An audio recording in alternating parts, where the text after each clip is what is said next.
Well, we saw set 1 of the SPL. Now it's time for set 2. We've still got 3 more sets total to bring you today. 4 every day, Tolly. How good does that feel? I can't wait. There's going to be a lot of games, a lot of action. Already we have a split in the first game of the SPL, the fall split. I'm really excited. Randozo's got 1 game already. That's amazing. It's only going to get better. As you can see, the green icon indicates a point. For every green icon you get a point. So Envy get 1, and Randozo's get 1 after the first set. But now, well, let's go on to where we're really looking at. It's Denial versus Allegiance. That's the game we're bringing you here. And we've got a lot to talk about because both these rosters here, Anatoly, have been shooken up. They have been. We have 2 rookies coming into ALG. We have 5 in North America total, 5 in Europe total. So it's going to be interesting to see Cope currently with Venenu. We've seen him sub in during the relegations. He's played pretty well so far. Well, for the side of ALG, for you guys at home as well, MLC Stealth joins this roster with Wukong and Incon as well. So the trio core of jungle, mid, and support are going to be very synergized together. But then we've also got, Venenu in the hunter role and Cope in the solo lane, combining for this team. And with the addition of Wukong in the previous split, his leadership should be allowing him to get more teams for ALG side. Very true indeed. Before we go to Denial, though, as well, don't forget at the moment we do have a chest sale on right now. The Louisiana Flood Relief through the American Red Cross. For every roll of the Independence chest between now and August 29th, we will donate $2 to the American Red Cross towards that charity. Look at that moose. It's a moose. It's a moose. It's a moose. I like the Zeus one more, me. I'm more of a moose person myself. Are you more Canadian? Is that what you're trying to say? Yeah. I need an animal companion for Gellius. What about Raw, though? You don't want Raw America? No. You don't like it? No, I'm going Canadian. Canadian. Free healthcare. Oh, okay.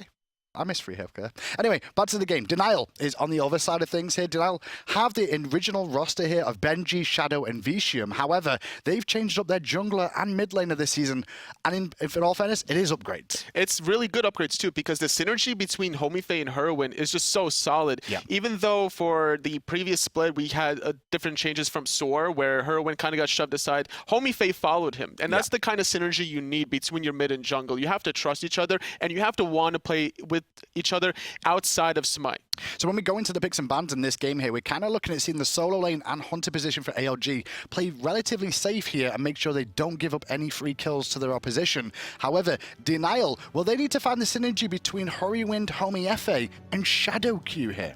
And that's going to be the important factor for this 3v3. Wukong going to be leading the charge of ALG with Incon versus Shadowq and Hurriwind. So we're going to see a lot of fireworks early on between these two teams. See, they shouldn't have put me on camera now, because I got to get my book out. Oh, we have to use the Bible always. The Bible is always here, boys and girls. You may not see it most of the time, but it is here. Yeah, it's always there. It's always there. Denial will be first pick, first ban this time round. Allegiance as well will be the counter pick option, so they will get the last pick for the counter option in the solo lane, which could be important to them here, Tolly. Especially with a new rookie, you want to make sure he's very comfortable going into his matchup, especially against such a veteran Benji. Such a veteran as Benji as well. Benji been around the team for a very long time now. Good situation for him, although he seems to have dropped it a little bit so far this season. People have been saying that maybe he's not the same Benji of old that we saw at Worlds. It could have been also the fact that it's a different team, different leadership, different strategies between going from enemy going to Denial. Well, the base strategies coming out from both these two teams here. Nemesis and Fafnir both banned out, and obviously Raijin as well. Not so much in terms of Raijin bans as of late, but it started to rise once more. Raijin, a very aggressive mid laner, but it's a good idea to get some counter aggression on the side of mid, where we saw Vulcan do a great job in the first game between Randozos and Envious. Now, Denial, for the most part, it's been Bellona Hon Bats for the big 2 picks for them so far this season. But at the moment, they're going to go straight to the support role in Bacchus. And Bacchus, the rise of the Fat Man, is just all about these all-in strategies of being able to get those knockups and set up for the team. And it's Shadowq playing the Bacchus, so he's very comfortable. He wants to be in the front line making the call. If he sees anybody out of position, he will not hesitate to belly flop in. Well, global presence from Allegiance is the call here. Thor and Giannis. We're going to see Stealth pick up the Giannis that he's very, very good on, alongside Wukong's Thor, which has always been a suspect thing from a lot of people's point of view in terms of jokes, like Thor, he makes a couple of mistakes in it, but he still has good games. A very solid god. You can always go utility Thor on top of that, which Wukong does like to do. He'll play Guardian junglers, and you could build Thor in a utility way to be very extra tanky to allow Giannis that kind of space that he needs to just get off a bunch of unstable vortexes. Well, you mentioned utility, and we get that with their Neath there locked in. Obviously, with that World Weaver presence and the control she brings with her abilities in teamfights, it can come into play. And to support that, the Wukong Neath just seem to go together so well, Tolly. Especially when you gank a side lane, you have the the Neath ultimate just to be able to get the target into execute threshold. Well, we've still not seen the solo laner and Hunter picked up for Allegiance yet, and they're the ones that I feel are the ones to look at here. The two rookies that are both coming in for the very first set in the SPL, and I guess it's important to get them on comfortable gods here. And with the Athena pick for Allegiance, I'm already loving their comp. This is the kind of 3 globals in the 3v3 that you need. You have to have multi-purpose initiation, whether the Thor's going to be that person or if it's going to be the Athena. Just a lot of flexibility. And if we're the ones talking about the 2 rookies that Allegiance are bringing in here, then Denial should be coming into this themselves more than like going, let's focus on solo and the Hunter role. So what does Allegiance do in response? 3 globals to support them. And that's not a bad idea, trying to alleviate the pressure away from them. The side lane is going to be the target. We're going to make sure that's not going to be a possibility. So on her going to be the Hunter for Allegiance, and Denial being very aggressive in the side lanes with the Raven for solo and Ullr in the duo. Doesn't surprise me. Aggressive in those lanes and have Allegiance locking Anher. Nice, safe, all-round pick, especially with Neath not on the table. I don't mind the idea of the Anher draft. This could be Ullr mid. Oh, Ullr and or Neath in the duo, because it is Hurriwind. This is true. Hurriwind loves playing Ullr, and he's always, actually, at the beginning of Season 3, he's always been playing Ullr with Homiefe's Wukong. And the combo together is so good for the burst damage that can come out from the 2 of them. Obviously, if you land an axe, it's pretty much death. So I'm expecting Denial to run the Ullr, Wukong between the mid-jungle synergy, the Neath Bacchus in the duo, Raven for solo. And very safe final pick for Allegiance there. Going to be going over to Cope in the solo lane, playing the Vimana here. So there's the 2 lineups, and on paper, I can't really call this one. I will say, you know, lane presence seems to be the side of Denial in game 1. However, Allegiance definitely have the global rotations. There's a clear-cut strategy between both of these 2 teams, and I'm slightly leaning towards Allegiance mid to late game team fights. This Thor, Athena, Giannis combination is just going to be too much frontline, I feel like, for Denial to handle. They're going very deep here, Denial, early on, and they may actually be able to find a pick if they look at it. Weekend going to get rooted, double rooted, forced to take Hammer at level 1. Good bit of poke.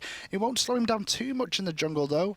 Just a little. And that's the importance of saving your ability until you actually need it. There was still plenty of time where you didn't have to dedicate your ability point. Now having the hammer, it's going to be slightly slower clear than the Berserker Barrage. So back to their own half of the map, Denial go. Ward's placed down there at that speed buff on the right-hand side from Denial. And in response, you can see Allegiance got one at the left and Harpies, just to make sure nobody's going for those at the beginning of the game.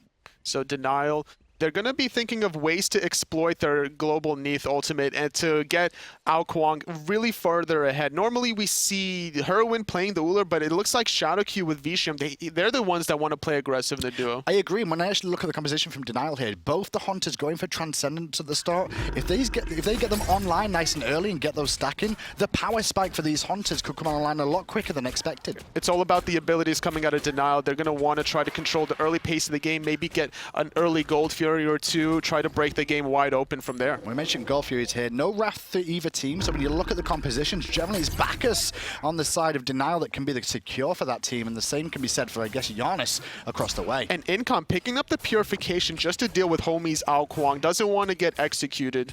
And Bacchus, Shadowq there, he's actually invested in the sprint, so wants the extra mobility for his team, and maybe that's just to counteract the amount of global rotations that could come through here, Totally. It's a good idea, try to match the mobility. It's going to be difficult, though, because you're dealing with a Giannis that has that threshold. He's going to be able to place that on the ground every single time, and it's going to be very difficult to chase that. Well, we can rotate towards mid lane a little bit earlier than Homiefe, who went to the solo lane, and this actually secures Allegiance both sets of Harpies in the mid. They did give up the Fire Elementals, however, which I don't think is such a bad idea. Duo lane, very aggressive. Venenu, very low, having to jump away. This is what we're talking about for Denial. Shadowq playing with Vetium, just so aggressive.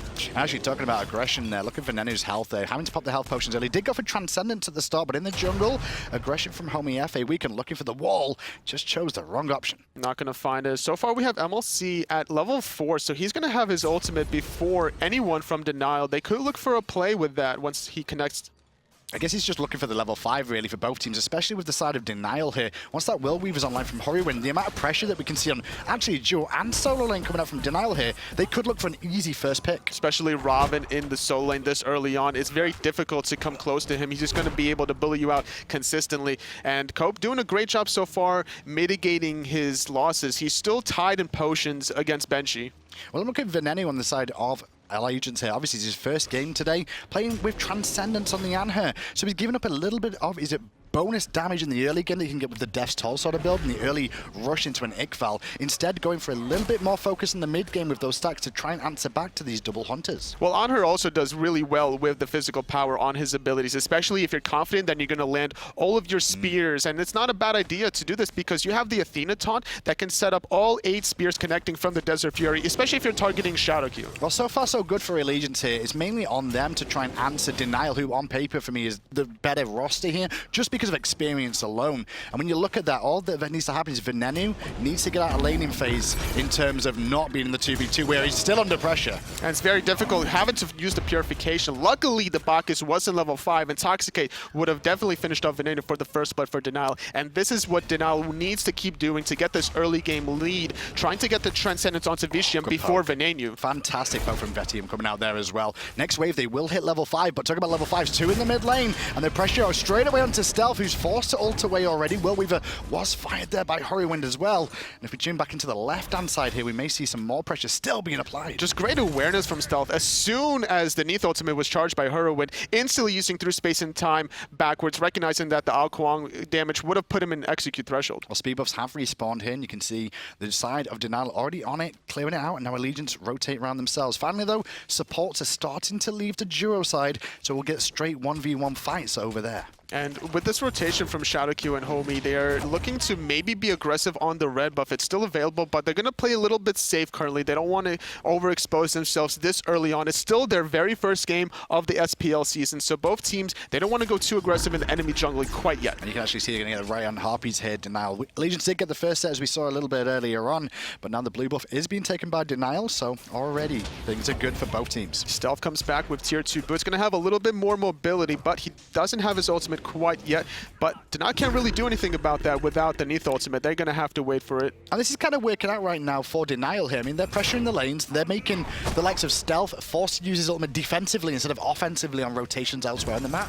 As long as Stealth can create the distance that he needs, he should be in a good spot. But when you have an Wukong that's coming from behind you, it makes it really difficult. So Denial and Allegiance are going to have to pick up the warding situation, especially for Stealth to survive against Homie. And we mentioned Wukong there, Homiefe. Gone back to base, full shoots of the Magi online now, level 7. And that jungle we've seen a lot more of just lately, starting to really get shown as one of the most dominant ones in the league right now. It could apply some pressure onto these side lanes. We had the Purification that was used earlier on to Venenu, but there was no capitalization off of it because of the same mindset of being aggressive in the mid lane onto Stealth. I would have loved to see Denial transition that onto Venenu instead of being aggressive in mid. Well, into mid lane we go, and you can see Homiefe there. Currently, last split, 133 kills to his name, only behind Zapman and Adapting, which isn't a bad stat line for a jungler if those two names are the only ones you're following. Not bad at all, especially when most of those kills were probably on the Wukong, and that's the kind of snowball that you really need to get. You're trying to find these early kills, so I like the idea of just sticking with your mid laner, especially with a Neath that's trying to go for Transcendence. Stealth, a little bit push forward, doesn't see Homie coming around the back, so under pressure there again, and actually he purified away from that one to make sure he get into the portal. And the fact that these ultimates from Stealth has to be used defensively, Incon not in position, there's no counter engage in this mid lane. If Incon was there a little bit quicker, they could have maybe forced at least a Purification onto Homie and then kill him later. You're right, I actually thought it was MLC's Purification user. It was actually the ultimate, which in one way, stops the rotations coming out, but it does save his Purification for now. Group up on the left, and we can look in at Vetium, who's obviously quite aggressive in this lane against Venenu, as you'd expect. He wants to be aggressive. He has the red buff taunt coming into effect. The double tap are going to connect as well. Not committing to the kill. He's going to disengage without even using Purification, recognizing the damage output. Yeah, you can see what actually happened there. Incon did the taunt, but the problem is the wall didn't come in time. I think Weakman was waiting for the taunt to end and expected it to end a little bit later than that for that wall follow-up. And in the end, he does manage to sneak out of the danger zone as Vetium, holding on to his Purification as well. It could have been the taunt into the on her pillar stun combo into the Thor stun. It would have been a nice chain sequence of crowd controls. Not quite on the mark yet, but meanwhile, there's a grouping from Denial. They want to be aggressive. The speed buff from Allegiance is respawning, and it looks like... But do they want to take this as a 3v3 fight? And the taunt from Incon on the mark there. Unstable Vortex already down, though, from Stealth in the back, and the buff is invaded, and The rotation from Copebby's here, and they're looking at Homiefe. Will the rookie get his first kill? Not right this second. Weaken's in the sky, though. He will secure it. And Cope, in his ultimate, going to survive. The double tap a little off the mark. Not enough mana for Weaken to chase down Shadowq, but with Threshold onto Stealth, he could maybe find a portal or a stable vortex. He's going to go for the speed instead. I like this call. Yeah, they were chasing down onto the Bacchus, but instead noticed the speed buff, and I'm not sure if Hurriwind managed to secure that one. I think he did, you know. Gonna backflip away. The taunt connects. Space and time off the mark. Purification already down as well. Hurry trying to juke out abilities, but you can't juke out a Berserker Barrage. Sacrificing his life for a speed buff at this point, a little too stretching. Not the best call, especially when you're a Neath that's trying to get Transcendence stacks. You're better off just trying to farm. I would have liked the idea for him to just go into the solo lane, clear the wave, and then back. Because even the Hunters rotate all the way over to the mid lane. They're expecting an even bigger fight over that contest in the jungle there, but instead they're going to switch up and just farm up mid before they head back to duos. Homiefe, after his first death here, has gone back to farming, stealing away the left-hand Harpies. And this gives Allegiance the control that they need in the early game, especially with Thor trying to shut down the Homie's Wukong. Bacchus going to jump in, trying to survive against Homie. Axe comes out nicely there from Vetium just to support with the Ullr, and then I'm just going to back away. A little bit aggressive coming out from Denial there, looking at that red buff totally, especially after so much happened in the last team fight. Homie was going for that even without his ultimate. They were expecting Allegiance had to back off of that earlier engagement, that they had a small window to exploit it, but luckily for Allegiance, they were already in position. Weaken currently level 10, a level ahead of Homiefe. He's got 2 kills already to his name, top player damage of the game, so he's looking to be making these kinds of plays with stealth on the back end. He's nearly finished that Void Shield as well, which will be very important as one of the core items for junglers these days. Good rotations out of him so far. He's kind of answered what Denial's been asking of him so far. He needs to be leading the charge, and that's exactly what he's been doing ever since he's joined this roster, week number 8 of the last split. Top XP per minute there, 710 for Benji in the solo lane. Followed closely behind by Cope here, who's obviously we've mentioned a couple of times now, his first game in the SPL. And obviously these roster pickups for Allegiance, not unexpected to begin with at this halfway through the split, but once, you know, the announcements of Lasses retiring and Maddie Pocket, then they've had to look elsewhere. And we'll see how these guys perform this season. And the fact that they were second pick Allegiance, picking the solo laner for Cope, picking the Vamana was very safe. The fact that Benji's currently a level ahead, it's not that big of a deal on the Robin versus Vamana matchup. Vamana's going to be able to be more of an aggressive backline penetrator in the mid to late game than a Robin will anyway. Well, Benji overextended a little bit here, pressure under the tower, but the double tap didn't really do too much from Weaken there. Benji is very tanky. The jungle, though, through space and time fight by MLC Stealth to get his boy Incon out of trouble. It's the third time that through space and time was used defensively, and Denial's doing a great job of forcing it, but they just haven't been able to really capitalize off of it by invading any buffs. The first time they tried to invade the speed buff, it didn't go so well for them. You mentioned speed buff, and that's where Homiefe is heading to now. Speed buff is available for him to take, just respawned in the duo lane, though. You can see the pressure coming out from Venenu there, feeling himself, but instead he gets it returned to himself. Too good in hands. Vetium doesn't have any abilities up, though, so gets traded up with the Desert Fury for now. Purification to avoid the knock-up, but the damage from Venenu is good so far, and Vetium's losing this trade. He's gonna actually get soloed by the rookie. And meanwhile, on the right-hand side, MLC and Cope are going to fall. Shadowq doing a great job sacrificing his life, but weak and very low, getting rooted. The chase is going to be on Bench. He definitely wants to dive this. The wall is what's so important for Weak, and then a good song from Incon to keep Weaken alive. Weaken hanging around with the wall, though, at the end. Could have been punished for that, and instead it's actually Incon being looked at now. No cooldowns available at all for Incon here. Just trying to juke it out and stay alive. The jukes were so important, and if that root connected, Incon would have died. That would have been a 3-for-1 on the right-hand side. Venenu, however, doing a great job against Vetium. And it was Vetium that went aggressive there. He threw the axe, switched his stance, but he's got no cooldowns to do any follow-up damage from the axe, and still just tried to box Venenu, who had his cooldowns available. He tried to jump away from the Desert Fury, which was a good idea. Then he used Purification to dodge the knockup from Venenu, but the fact that he missed his bow stance, Hail of Arrows, and the Spirit Arrow, just not enough damage output. The in-hand was just too strong for Venenu. Well, Venenu's really showing that he can play at this level, at least for now, over in the duo lane up against Ullr here. Obviously, Anher, a bit of a better matchup. He's going aggressive again as a young lad. He knows that the Purification is down for Venenu, so he wants to take this trade. The lifesteal isn't quite online for either of these two players, so the damage from Anher, as long as he can connect, is going to match the Ullr. Well, as this trade was going on between the two, you could see the rotation from Allegiance towards the Gold Fury area here. Multiple members are here, and they're actually going to pull this for now. Weekend on zone duty, going to get World Weaver, though, so he's going to be very careful here. Not going to use his Purification for now. And now around the back comes Cope to pressure out Shadowq a little bit more. Shadowq trying to close the gap and get in range, looking for the flop and intoxicate. The Gold Fury goes down, but it goes the way of denial. It was stolen. Great job by Shadowq. He's going to sacrifice his life for this Gold Fury, but their team fight continues. Benji going to force out MLC Stealth into the graveyard. Venenu jumping, but it was a little too late, and that's going to be the Gold Fury and 1 kill for Denial. Yeah, 1 kill for Denial now, but they're pressuring onto the red buff here as well after getting that gold. Will they be able to take this one away? Incon comes back in with Venenu, but it is stolen by Denial, and maybe Allegiance are in trouble. Well, Venenu's going to use the Sanctuary, trying to run away, but Benji and Homie, they say no. Venenu's going to fall to Hurriwind. Weekend coming back from base is in the sky, going to land on Benji, but it's not really going to be enough damage. Benji just going to walk away with Homie. No, just walk away for now. As meanwhile, double tap comes out from Weekend, looking for the kill on Benji. Benji's still alive though, and Homiefe doing a good job of slowing down those minions and making sure Weekend does not chase his solo laner. See, Weekend was currently a level ahead of Homie, but it's now Homie that's 2 levels ahead of Weekend. I'm really surprised at this just switch. The switch up overall? It was basically a 2-level lead for Homiefe right now, but like a 1-level lead from Weekend earlier on. So I'm trying to figure out like where was that lead coming from, because the speed buff invade previously for Denial wasn't quite there.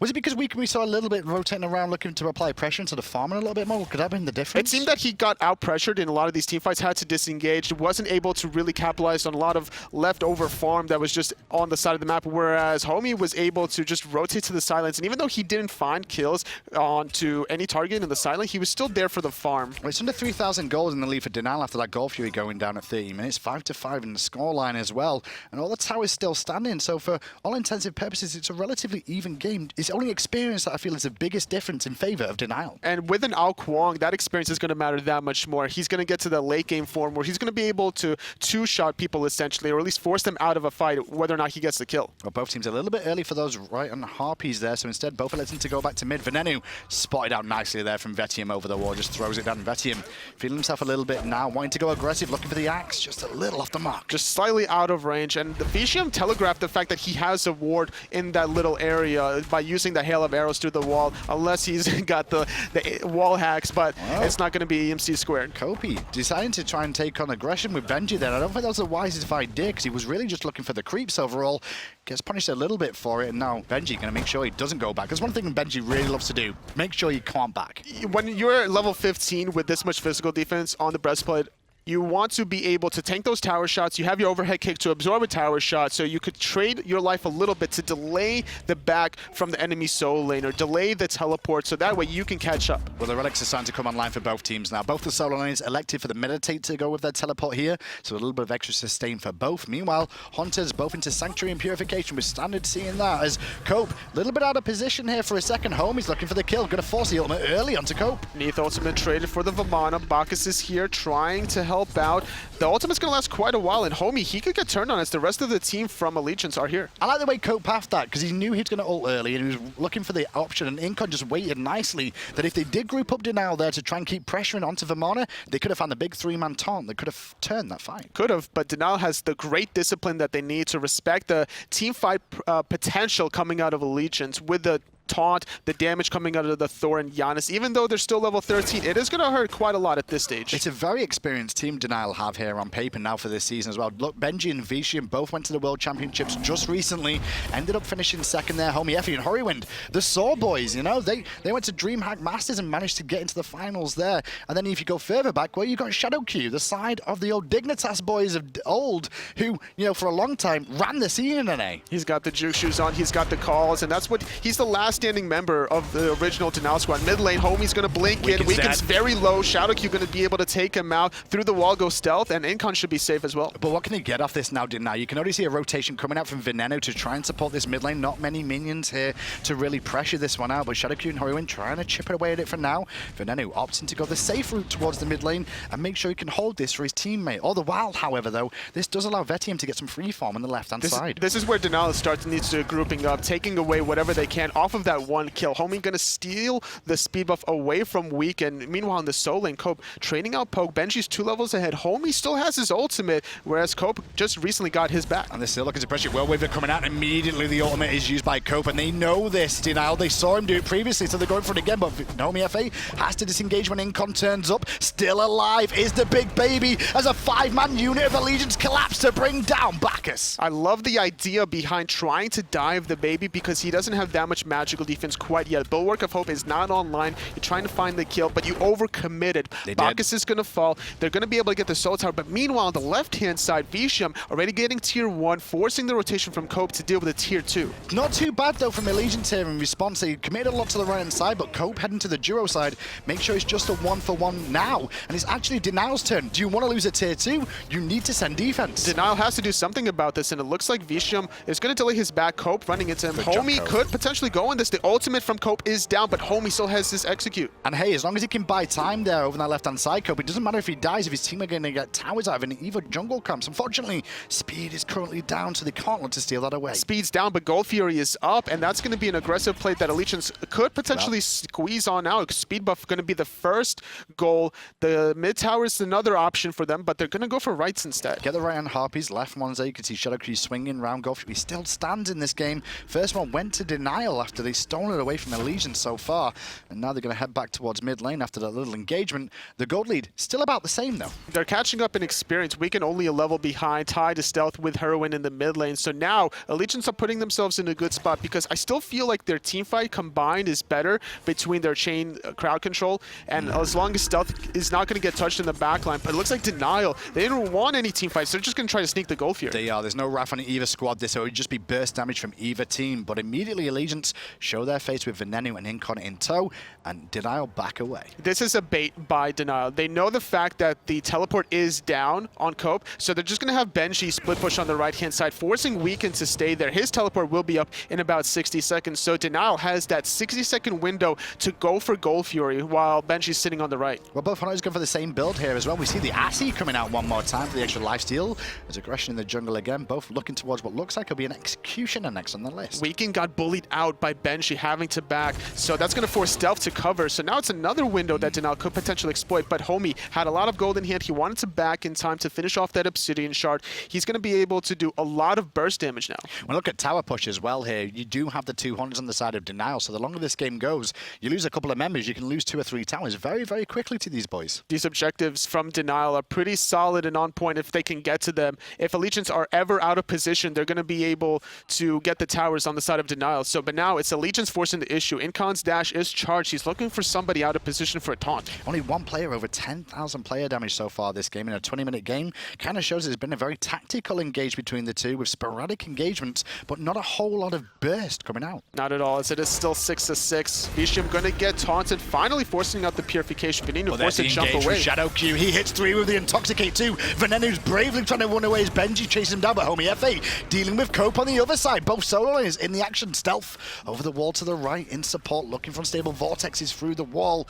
Not going to find him though. Both teams hang on for now, but the best news is that Sanctuary is down on Venenu for the side of Denial, and Denial's Vetium, well, he lost his purification. And that's going to be the goal. Incon has his dash charged. He also needs to be aggressive here, as the rest of his team is on the side. They do have the Thor ultimate that's going to be used right now. He's in the sky looking for it. We can will donk in onto Benji, and Shadowq flop off the mark through space and time a little bit early. Gold Fury still stands. They're actually still holding it, but while they're holding it, Weekend gets annihilated by Homiefe. Gold Fury goes the way of Allegiance though, but they trade at least one. Cope and the backhand side forced to run away. Great disengage by Incon, forced to use his ultimate, but now this gives a 1-player advantage for Denial. They're going to group up in the tier 1 mid tower. They're going to be able to get this, and it's going to be very difficult to defend the tier 2, so instead... 2 Hunters as well here, Tolik. 2 Hunters on this lineup, charging down the mid lane with 2 frontline tanks in a Raven and a Bacchus. They can tank for days here. The minions reducing backdoor protections as well. This tower's going to fall as well. So that's going to give a decent lead for Denial now to be able to get back into the game. 3,000 ahead now of Allegiance, but forced another purification out of Hurriwind.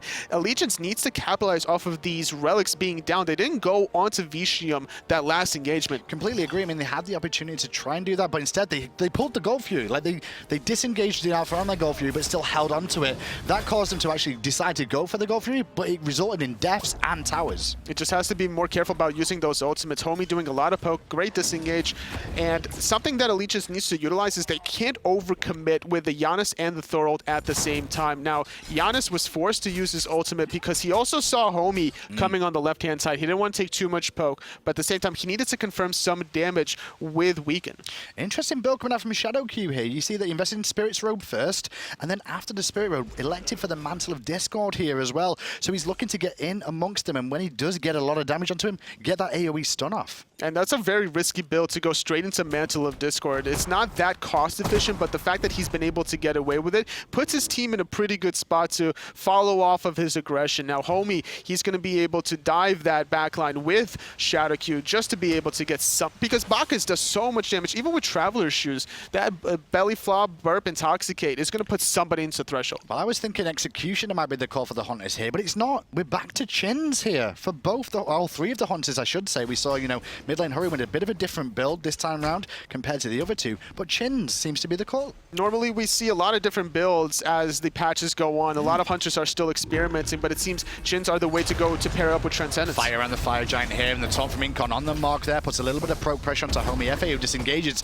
Weakens in the skies, the through space and time very early from Stealth, looking for some extra damage, and he got some good stuff onto Homiefe, but it's not enough for the kill. It will be now as Stealth cleans it up. Weaken hammering away on the right-hand side, finally finding Homie Benji, caught in an awkward spot, taking a lot of damage from Venenu, forced to use his ultimate away, the slow off the mark, Desert Fury not in range. Hurriwind dying to Stealth in the back. Good impale coming out from Venenu there, looking for the Shadowq keep here up as well on Bacchus, but he'll flop away to safety.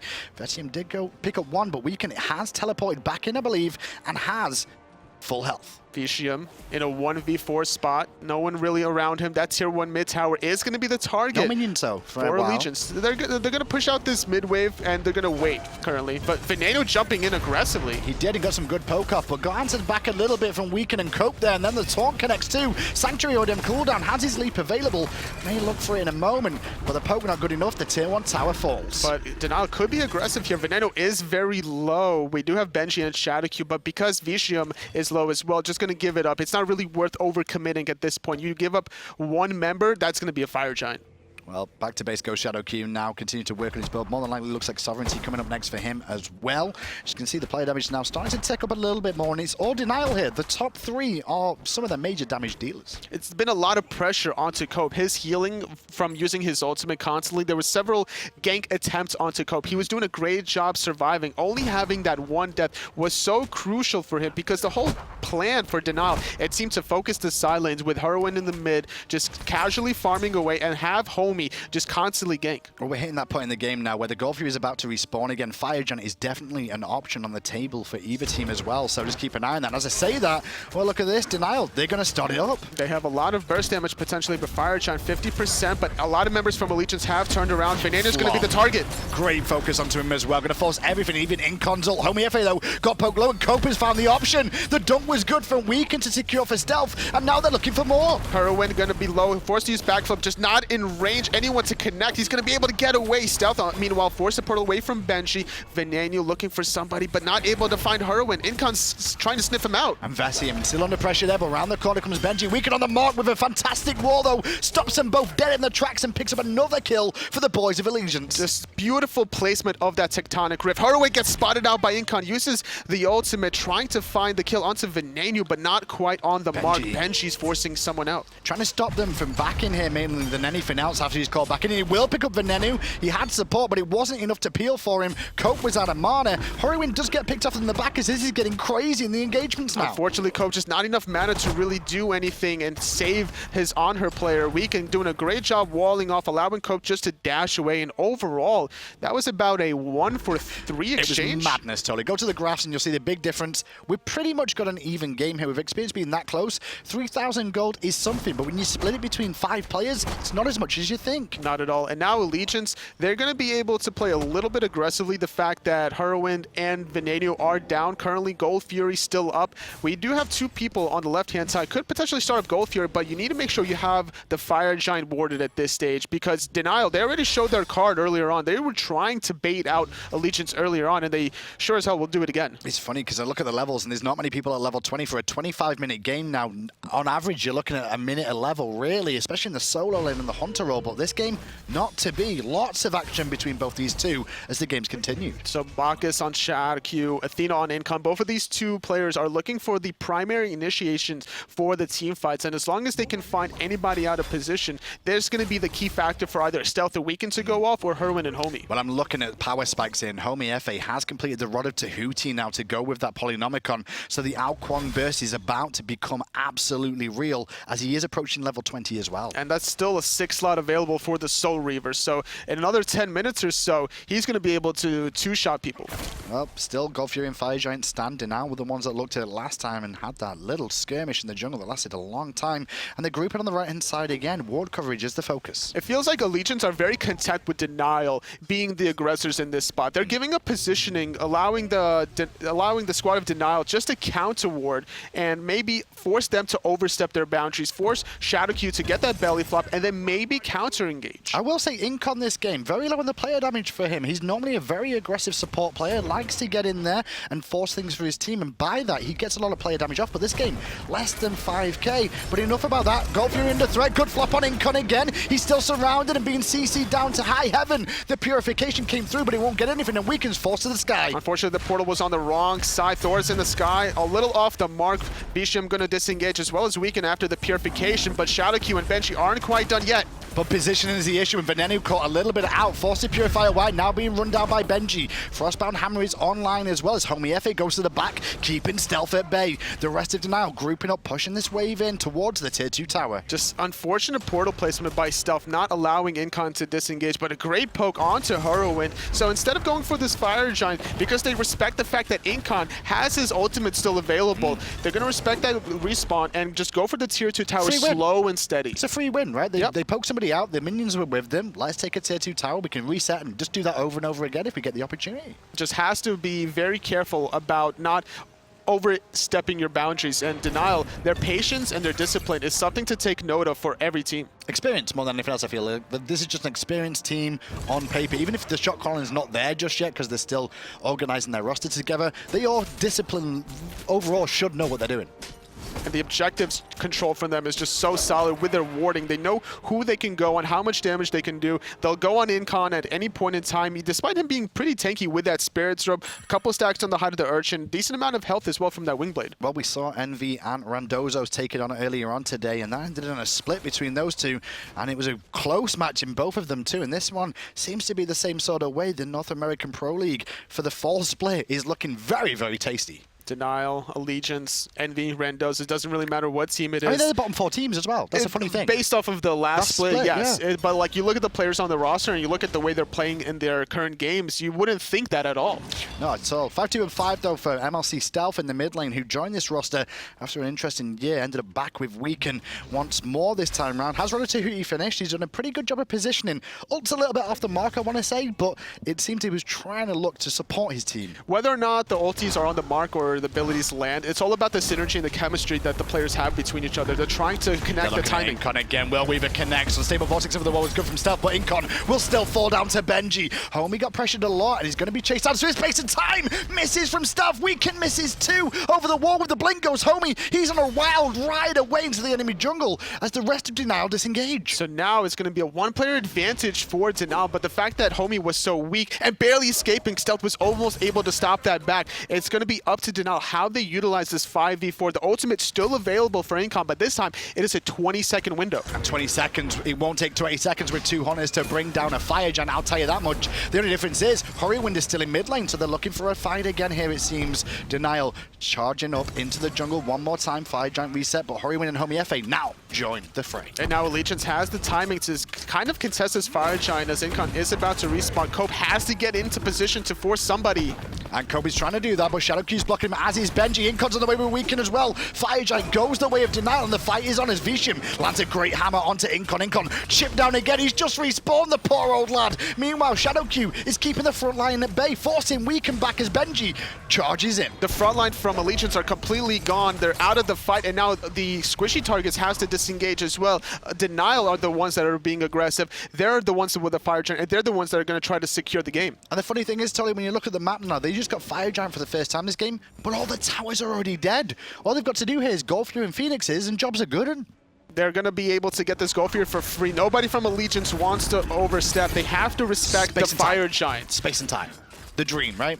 That's the one option they have. No, they're not going to use it. I don't think they would, but you know, you can hope and dream. They didn't have really a ward to spot out the health as well, so it's better safe than sorry just to throw out a random one. Although you could potentially clip somebody, force somebody to back. Well, we're getting the final items coming through from Denial pretty much before they look for their final siege here in Game 1. Allegiance are not out of this just yet, though. They can defend very well with their comp they've got together here, but the other team very good at diving as well. But the Soul Reaver now has been complete for Homie, and if Incon wasn't dying enough already, he's going to die that much quicker. And they've done a good job of focusing Incon here, because he's tried to be on the front line, tried to be a leader for his team to allow Weekend to wait. Even with Purification, though, it's still not paid off. Not at all. He's going to need to pick up the Bulwark of Hope if he wants to survive against this aggressive Wukong. That's always going to be the primary focus, especially with the Shadowq belly flopping on top of Incon. He has to be able to survive, at least to back, and then use his ultimate defensively in the rest of the team fight. Well, Allegiance are looking to defend this red buff here from the side of Denial, but when so many members turn up, you've got to turn tail and run, especially when they've got the Fire Giant, and you've got to defend the Phoenixes. So the grouping up from Denial, going to position themselves on the left-hand side and middle. They want to be able to push both of these waves together so they can sort of isolate members of Allegiance and maybe pick someone off. Really interested by the build by Shadowq this game on the Bacchus. You can see a lot of items that you don't normally see in that order, especially here. Obviously, you see Sovereignty now and again, Spirit Robe now and again, but Spirit Robe into Mantle of Discord, into Sovereignty, into Witchblade, it's not a normal build. It's a Witchblade should have been picked up by Allegiance more than on the side of Denial against a double Hunter composition, but regardless, against Vamana, it's a good idea if you want to protect your own backline, picking up that Witchblade. Well, it's a good siege comp coming up from Denial here, at least dive comp, I should say. Weekend going to go into the sky early, looking to dunk down, but Denial recognize it and all disengage. Weekend off the mark, gets axed to the back of the head, and gets bursted down by the Hunter from Denial. The discipline from Denial is just on point, disengaging from the Thor ultimate, no problem at all, and now they can continue their siege. And now with a front line being down, there's one less for the side of Allegiance. The Phoenix falls. They rotate towards mid lane here. Denial still trying to get some damage over the wall. As round the corner on the left, you can see Homiefe may swing around the back here, but the rest of the team focus predominantly on the Phoenix. Force uses ultimate, has very low dice. He's getting crit. Vetium going to secure the kill. The mid Phoenix going to get taken out very quickly as well. Now Denial with a two-player advantage, going to go for the last remaining Phoenix. That's going to fall as well. Stealth being very aggressive with the through space and time. And the portal's a little short though. Nearly finds Homiefe. Does get out of the danger zone though, but still the Phoenix on the right-hand side will fall down too. Denial very, very clean with what they just did there, Tolly. They picked up a kill, and what did they do with it? They ran with it and got all three Phoenixes, and now retreat to the jungle. The discipline. They know that Weekend wants to use his ultimate from long distance, but they're not done yet after getting the right Phoenix. We thought that they were going to stop, get the speed buff, and force like some packs, but they're going to try to catch Venenu. Yeah, they're trying to catch somebody out of position. Here's Venenu the focus, but he leaps away, followed up by Benji immediately, and a very good Spirit Arrow, but the Sanctuary doesn't save him enough as the Impale goes off. The Titan under pressure here. The Hunters are starting to shred it down. Weekend in the sky doing his best to defend it, but I don't think he can in time. 1,000 health left on the Titan. I'm lying. It's dead already. Only 24 kills in the game, 34 minutes long. However, big important news, Denial come up with the win. That was so close. Up until, I would say, the 20-minute mark, it was 6-6 kill score for quite a while. It was up until Homie was starting to focus Incon quite a lot in those Fire Giant skirmishes. There was just too much CC off of the Bacchus belly flop. Well, Incon's going to get through the front line, which is the Bacchus and the Raven first, and then when he gets that far, well, Vetium was waiting with axes, and the roots from Hurriwind was just too much to deal with. And normally, it would be the side of Allegiance. I thought, at least from the beginning of the game, that this Athena would have set up the Thor and the Giannis in such a way that they would be able to get the early lead onto Denial, but it was the opposite. It was a complete opposite. Denial kind of controlled that game for the most part. Like we said, it even, but it was definitely Denial's favor. That global rotation that we could see potential from Allegiance there, Denial just knew how to handle it and never gave them the opportunity. Because of how much pressure they applied into the mid lane, Stealth was forced to use through space and time about 3 times in the early game. He never was comfortable enough to go for that side lane gank. Well, let's